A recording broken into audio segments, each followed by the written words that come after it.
can we prove to the world? And he said, is it not that thy presence goes with us? Oh, that we would understand that presence. And the Lord said to Moses, I will do this thing also that thou hast spoken. For thou hast found grace in my sight, and I know thee by name. And I've wondered how many victories come to us because the men of God have been on their face before the Lord, seeking Him for our benefit. And He says, I'll do what you're asking. I'll pour out my Spirit upon this people. And then He told Moses that He would also answer his prayer when he said, show me thy way.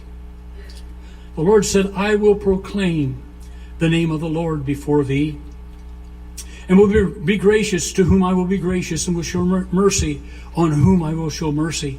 And he said, thou canst not see my face, for there shall no man see me and live. However, he said, behold, there is a place by me, and thou shalt stand upon a rock.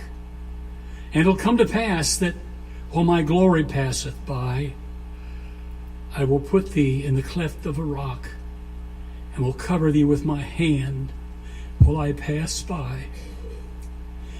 And I will take away my hand, and thou shalt see my back parts, but my face shall not be seen.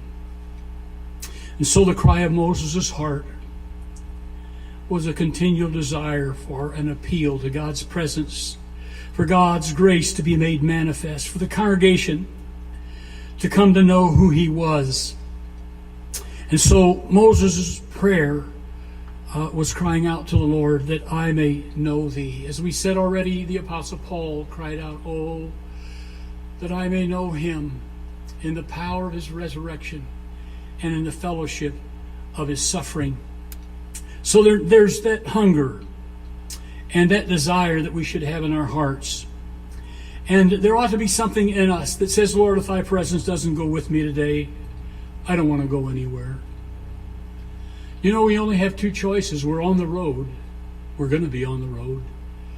And the two choices, and we will make one choice or the other every day. And the choices are whether I will walk my own way and do what I want without an appeal to God, or the other is that I will walk with Him, that His presence go before me. What is it you desire this morning? What is it that you want? You desire the presence of the Lord.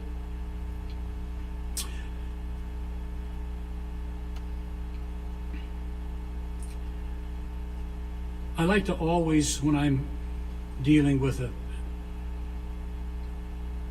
spiritual subject or something that has to do with our spiritual life and the Word of God, I like to go back to the beginning. And I couldn't help but reflect on God's fellowship with Adam and Eve. You know, that's what He wanted of man. He wants man's fellowship.